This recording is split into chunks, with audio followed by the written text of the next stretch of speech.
E em relação à empresa prestadora de serviços, posso distribuir os lucros de acordo com os dias trabalhados por cada sócio? Como regra geral, o Código Civil estabelece que a distribuição dos lucros ela deve seguir a regra de proporcionalidade em relação à participação de cada um no capital social da empresa, mas ela admite exceções. E nesse caso, se trata de uma empresa prestadora de serviços, onde os sócios, através de uma deliberação específica, combinaram, pactuaram de que sim, que seria possível fazer a distribuição dos lucros aos sócios de acordo com os dias trabalhados.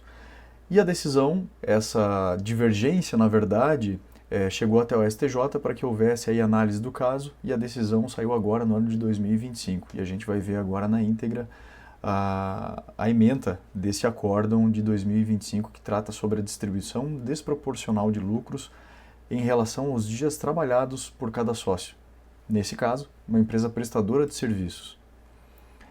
Então aqui se trata de uma sócia, uma empresa de consultoria que discordou dessa metodologia de distribuição de lucros, uma vez que ela argumenta que em relação ao trabalho executado é estabelecido pro labore, ou seja, pelo trabalho. E aqui a gente está tratando sobre distribuição de lucros.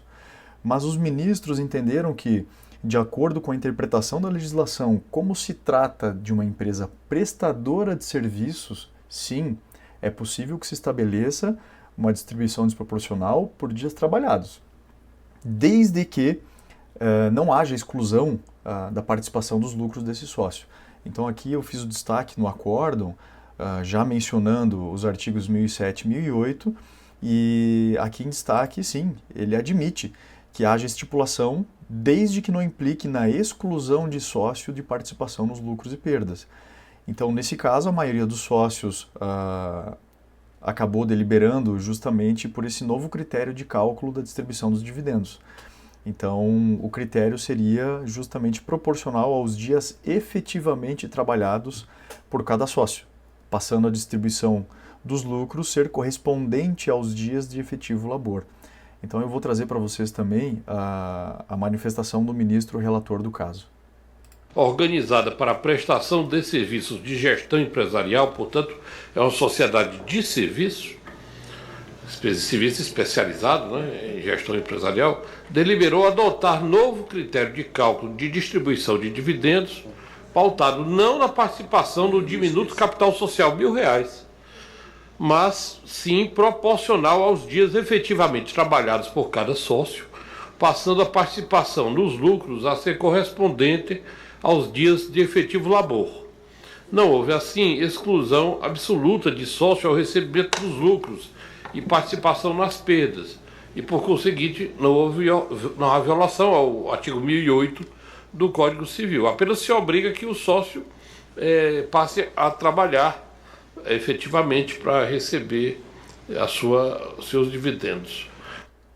Então aqui a gente vê operando de forma plena a liberdade que os sócios têm de regular essa relação entre eles e as regras do jogo em relação à empresa. Vale de toda forma essa pactuação de que sim, os lucros serão distribuídos de acordo com os dias trabalhados. Embora haja também a previsão sobre a estipulação de um prolabore, mas nesse caso a liberdade e a autonomia privada aí dos sócios acabou prevalecendo.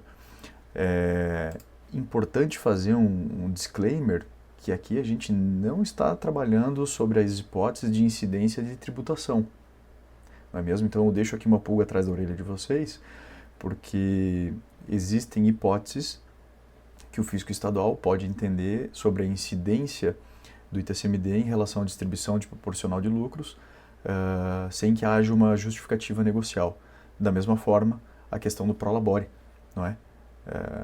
A gente sabe que tem toda a incidência aí dos encargos que incidem sobre o prolabore. Então, não misturem os assuntos. Aqui a gente está tratando só sobre a possibilidade de pactuar a distribuição desproporcional de lucros em relação aos dias trabalhados. Apenas isso. Não estamos tratando dos impactos tributários que teria esse tipo de medida.